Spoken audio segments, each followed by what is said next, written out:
कभी खाली मत बैठो। यह सिर्फ एक वाक्य नहीं, बल्कि एक चेतावनी है, जीवन को बर्बाद होने से बचाने की चेतावनी। स्वामी विवेकानंद ने एक बार कहा था, उठो, जागो और तब तक मत रुको जब तक लक्ष्य की प्राप्ति न हो जाए। लेकिन क्या आपने कभी सोचा है कि लक्ष्य की प्राप्ति कैसे होती है? बड़े बड़े सपने देखने से नहीं, अच्छे भाग्य से नहीं, बल्कि हर उस क्षण का उपयोग करने से जिसे हम अक्सर व्यर्थ गंवा देते हैं। यह कहानी है अनिरुद्ध नाम के एक नौजवान की। वो पढ़ा लिखा था, होशियार था, लेकिन उसके अंदर एक आदत थी। वो दिन भर सोचता रहता कि कुछ बड़ा करूंगा, पर करता कुछ नहीं। फोन चलाना, दोस्तों से बातें करना, थोड़ा यूट्यूब देखना। हर शाम वो सोचता, कल से कुछ बड़ा शुरू करूंगा, लेकिन वो कल कभी नहीं आया। एक दिन उसके जीवन में आया एक वृद्ध सन्यासी, एक घुमक्कड़ साधु जो खुद को विवेक कहता था। साधु ने सिर्फ एक सवाल पूछा, बेटा, तू हर दिन क्या कर रहा है अपने जीवन के साथ? अनिरुद्ध ने जवाब दिया, मैं सोच रहा हूं कि कुछ बड़ा करूंगा। साधु हंसा नहीं, रोया भी नहीं, बस एक पत्थर उठाकर नीचे रखा और बोला, इस पत्थर से भी ज्यादा खाली है तेरा आज का दिन। और जो इंसान अपना आज खाली छोड़ देता है, वो अपने कल की कब्र खुद खोदता है। स्वामी विवेकानंद ने एक बार कहा था, यह जीवन छोटा है, दुनिया की वैनिटीज अस्थाई हैं, लेकिन वे ही जीते हैं जो दूसरों के लिए जीते हैं। बाकी तो ज्यादा मृत हैं जीवित। जो खाली बैठे हैं वो जीवित नहीं, वो बस सांसें ले रहे हैं। साधु ने फिर अनिरुद्ध को 7 नियम बताए, वो नियम जो हर सफल व्यक्ति अपने जीवन में अपनाता है। नियम 1, हमेशा व्यस्त रहो, पर अर्थहीन काम में नहीं। स्वामी विवेकानंद ने कहा था, concentration is the essence of all knowledge. तो पहला नियम है, अपने समय को उन चीजों में लगाओ जो तुम्हें आगे बढ़ाएं, न कि उन चीजों में जो तुम्हें और पीछे खींचे। जब भी आप खाली बैठते हो, तब आप या तो भविष्य की चिंता कर रहे होते हो या अतीत की गलती दोहरा रहे होते हो। विचार करो, योजना बनाओ, लेकिन खाली मत बैठो। नियम 2, खाली समय में खुद को बनाओ। जो समय तुम्हारे पास फालतू है, वही सबसे कीमती है। स्वामी विवेकानंद ने कहा था, take up one idea, make that one idea your life. जब बाकी लोग सो रहे हों, आराम कर रहे हों, तुम अपने भीतर का निर्माण करो। पढ़ो, लिखो, सोचो, ध्यान करो।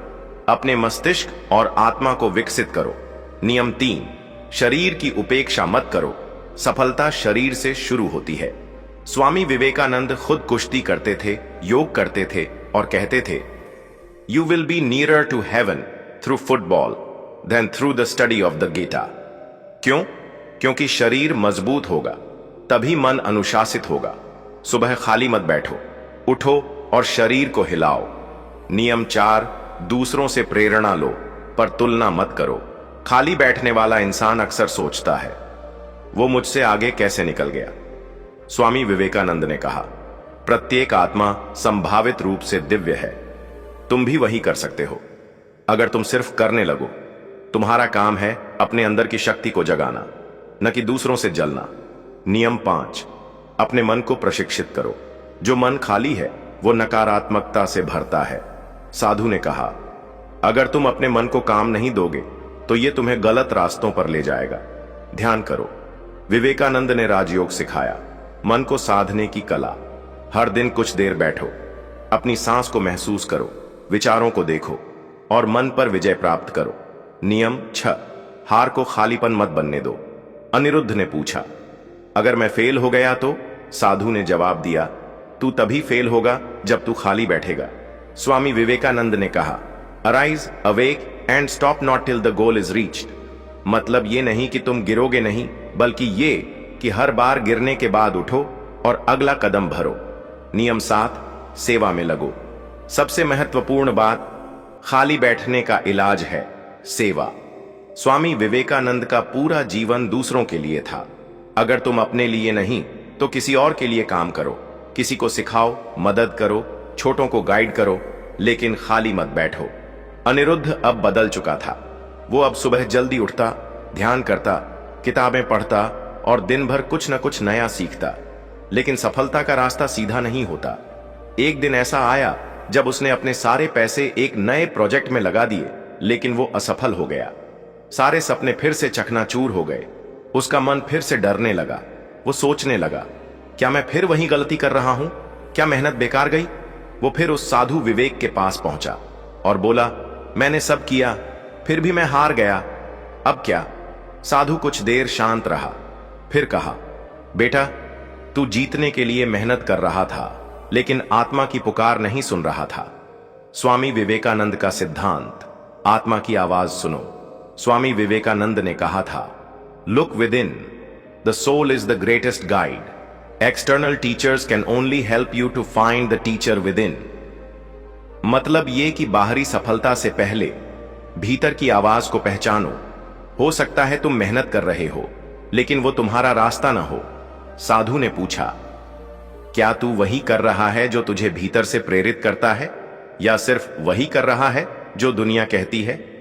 अनिरुद्ध चुप हो गया। नया नियम 8, आत्मा की पुकार को मत दबाओ।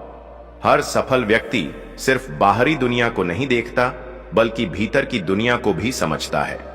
जो व्यक्ति खुद को रोज थोड़ी देर शांत करता है, ध्यान करता है, वो अपने भीतर की शक्ति से जुड़ जाता है। साधु ने कहा, बेटा, अपने अंदर उतर। वहां तुझे न दिशा मिलेगी, न शक्ति, बल्कि लक्ष्य मिलेगा। घटना, आत्मा से संवाद और दूसरी शुरुआत। रात को अनिरुद्ध एक शांत जगह गया और पहली बार उसने खुद से सवाल पूछा, मुझे क्या करना अच्छा लगता है? मैं क्या करके खुद से खुश होता हूं? वो सोचता गया और धीरे धीरे उसे एहसास हुआ कि उसका असली जुनून तो लोगों को गाइड करना, उन्हें प्रेरित करना है। अगले ही दिन से उसने एक ब्लॉग शुरू किया, जिसमें वो हर दिन स्वामी विवेकानंद के विचारों को सरल भाषा में समझाने लगा। धीरे धीरे लोग उसे जानने लगे। उसकी बातों से हजारों को दिशा मिलने लगी। उसने दुनिया बदली, क्योंकि उसने अपने भीतर की आवाज को सुना। स्वामी विवेकानंद का दूसरा सिद्धांत, दूसरों के लिए जियो। वे ही जीते हैं जो दूसरों के लिए जीते हैं, बाकी तो ज्यादा मृत हैं जीवित। जब हम खुद के लिए काम करते हैं तो हम थक सकते हैं, लेकिन जब हम दूसरों के लिए कुछ करते हैं तो हमारी आत्मा जागती है। अब अनिरुद्ध खाली नहीं बैठता था, क्योंकि उसे पता था कि हर खाली पल किसी की मदद में लगाया जा सकता है।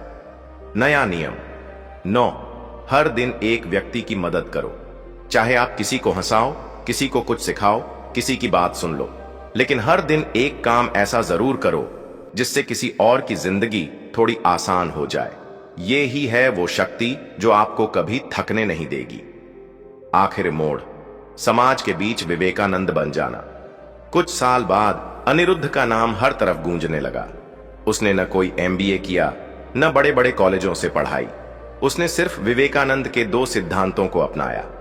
1, कभी खाली मत बैठो। 2, जीवन को दूसरों की सेवा में लगाओ। जीवन का सच्चा लक्ष्य, सफलता सिर्फ पैसा, पद या शोहरत नहीं है। सच्ची सफलता है अपने भीतर की शक्ति को जानना और उसे दूसरों के लिए उपयोग करना। तो भाई बहन दोस्त, अगर तुम अभी भी सोच रहे हो कि क्या करें जीवन में, तो जवाब यही है, कभी खाली मत बैठो और अपने भीतर की आवाज को सुनो।